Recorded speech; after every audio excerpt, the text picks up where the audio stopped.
Do I need a specialist to handle my Texas non-compete lawsuit?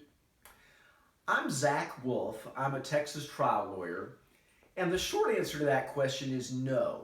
You don't necessarily need a lawyer who specializes in non-compete litigation. But the longer answer to that question is that there are some advantages to having a lawyer with significant experience handling non-compete lawsuits. So what are you looking for in a lawyer to handle your non-compete lawsuit? Well, I think there are two things that you need in a lawyer for any kind of matter. One is competence, and the other is character. Marker, please.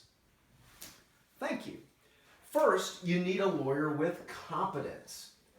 You want a lawyer who has the skill and experience necessary to handle your matter effectively. But you also want a lawyer with character. You want a lawyer who you can trust. Trust is especially important in a litigation matter because you want to be able to trust your lawyer to make decisions with you that are based on what is best for you, not based on what is going to generate the biggest fee for the lawyer. So if you have a good business lawyer who you trust and you have a non-compete lawsuit, I would go to that lawyer and ask, is this the kind of matter you feel comfortable handling? If you trust that lawyer, they're going to give it to you straight. They'll either tell you, yes, I feel comfortable, or no, I think we need to go to a specialist. It's a lot like having a good family practice or general practice doctor you trust. When you have a doctor like that, you can go to that doctor with any health problem and feel confident that he or she is going to either handle it correctly or refer you to a specialist if that's necessary. But let's say you don't have that kind of relationship with a business lawyer, and so you're choosing from a large number of lawyers out there to handle your non-compete lawsuit. What kind of lawyer should you look for? Well, I like to use the analogy of putting together a basketball team. Now, if you were going to put together a good basketball team, you probably would not recruit tennis players to be on your team, right? Now, a great tennis player probably has enough athleticism to be a decent basketball player, but if you're choosing a basketball team, it makes sense to put basketball players on your team. So it's kind of the same thing with a litigation attorney. If you've got a lawsuit, it probably doesn't make sense to go and hire a lawyer who handles transactional matters.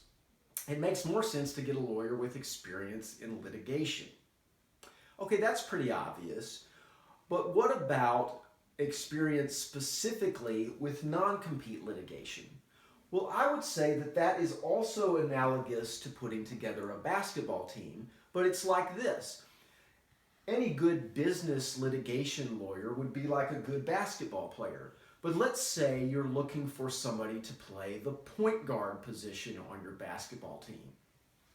You probably wouldn't go and draft a player who played the power forward position on his basketball team throughout college. You'd probably find somebody who was a point guard. Now, a great power forward in basketball could probably do a decent job playing point guard.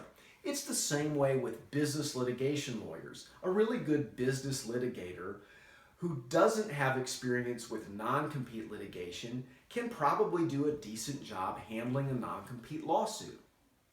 Just between you and me, non-compete law is not really all that complicated or hard to understand for a business litigator. On the other hand, if you can choose the lawyer who is best for your matter, you probably want to choose a lawyer who has significant experience handling non-compete litigation. Just like if you were trying to find the best point guard for your basketball team, you would probably want to find somebody who has played the point guard position. So these are just my opinions, but I hope they are helpful to you. Thank you for watching.